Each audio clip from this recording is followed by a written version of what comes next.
Hey, what is up, guys? It is Felsman40k, and I'm back here with another video. And today we're gonna be doing the Necrons, and I gotta say, I was completely wrong about the Necrons.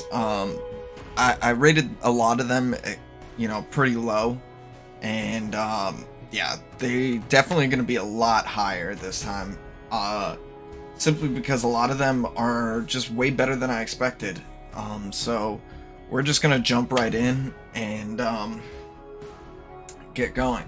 So we're gonna start off with Makhotep. I'm really sorry, by the way, if I mispronounce their names. Holy fuck, like I'm just bad at that. So Makhotep is honestly, he's easily the worst Necron of the Necron tier. But he's not bad. I gave him a D tier. Kind of want to keep him there though. He's I know I just said like they're a lot higher than I said, but he's obviously the odd man out. So let's start off with his trait, which is Living Metal. All the Necrons have this, which is regenerates 10% of its max health at the start of each turn. This is a fantastic ability just in its own. 10% of your max health. Boom. That's fantastic. That can make or break, I can save you from dying from an extra hit, things like that. It's really great. Moving on, we have his active, which is Adaptive Strategy. Triggers Relentless March again for all adjacent non-character friendly units, and make them immediately take an action dealing 38 to 50 damage per hit if they attack. Which is fantastic. I mean, honestly, I tried using it in PvE, like in the raid boss, and it worked out pretty well. Did a good amount of damage. I think I just need to level it up a little bit more so that my summons will do a lot more damage. Plus I need to make sure he's in range of them, which can be very difficult. That's the only downside to it. So other than that, it's not a bad ability. It's just it can be very hard to use, to find the time to use it. Moving on, we have his Relentless March. Gives +1 movement to all friendly units that start their turn in an adjacent hex. This isn't too bad, honestly. Mechanical units also restore 63 health, so boom, they get a small little heal, which is great, and they get +1 movement. Not bad. It's not great, but it's not bad. It's just, once again, it's tough trying to get him in a position where you can use it properly. PvP, don't really use him. PvE, tried using him, and he can be alright.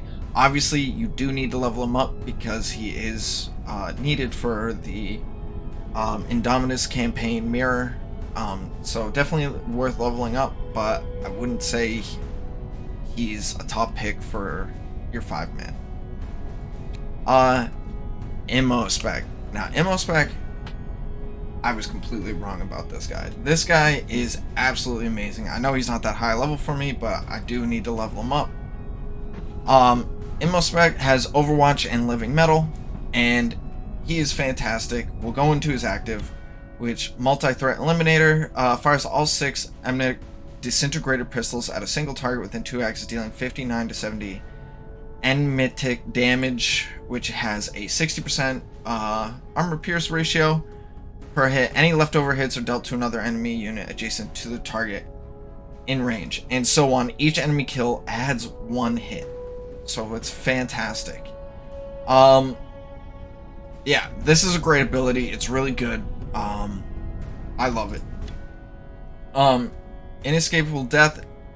Immo Spectrum's range attack, each deal +17 per hit when triggered by Overwatch. So he deals extra damage when he triggers his Overwatch.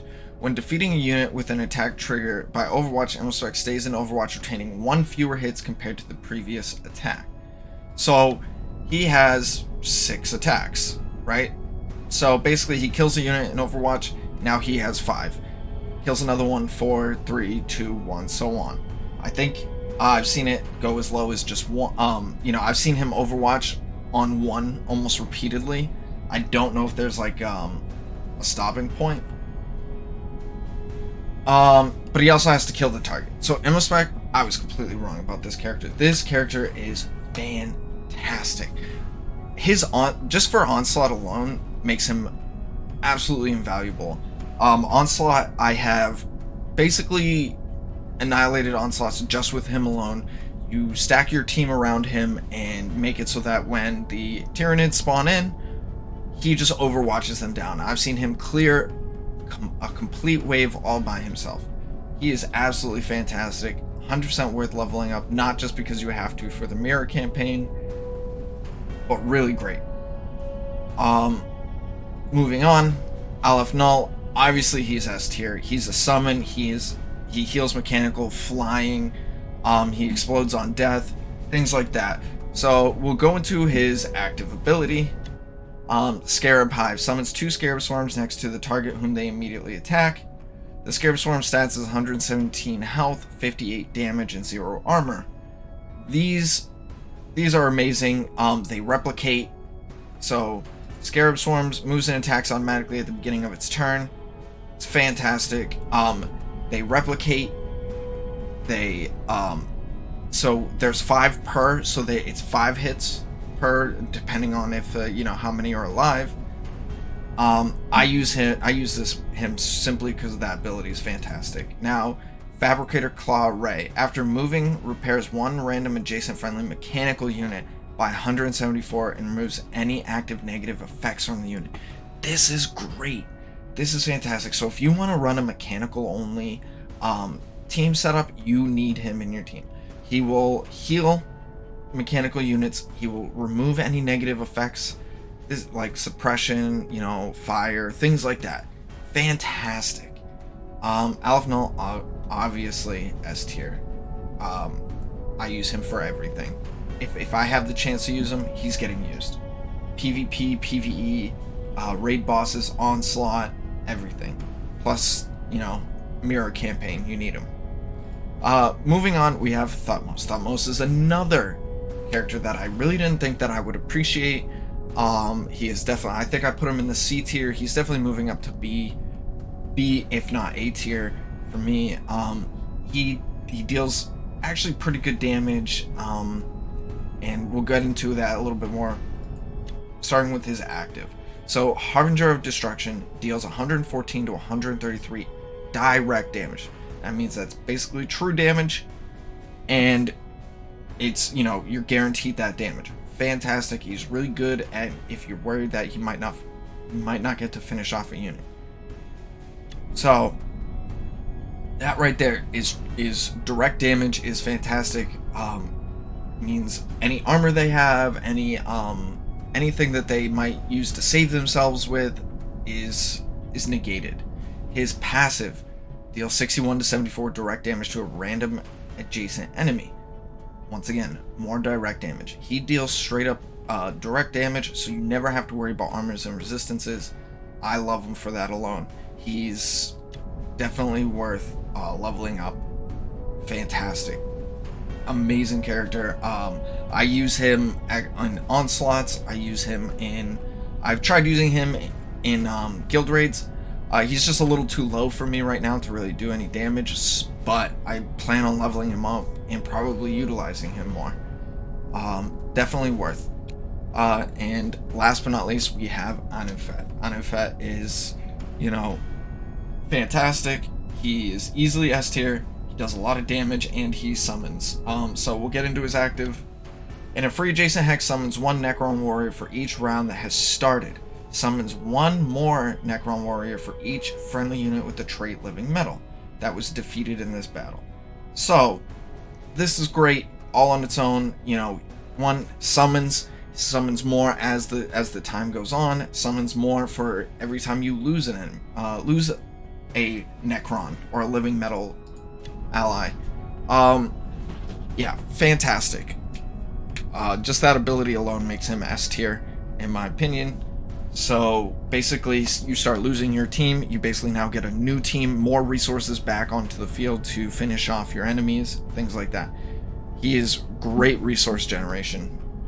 His passive is Martial Apotheosis. At the start of its turn, Anufet deals 2 times 15 to 19 enemy energy damage to a random adjacent. Energy only has a small 30% pierce ratio, which is fine, but still, Start of his turn, that's free damage. Great.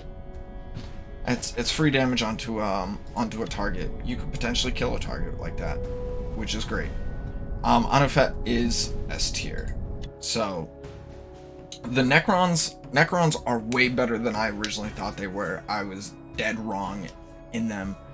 I definitely want to start utilizing them more and things like that.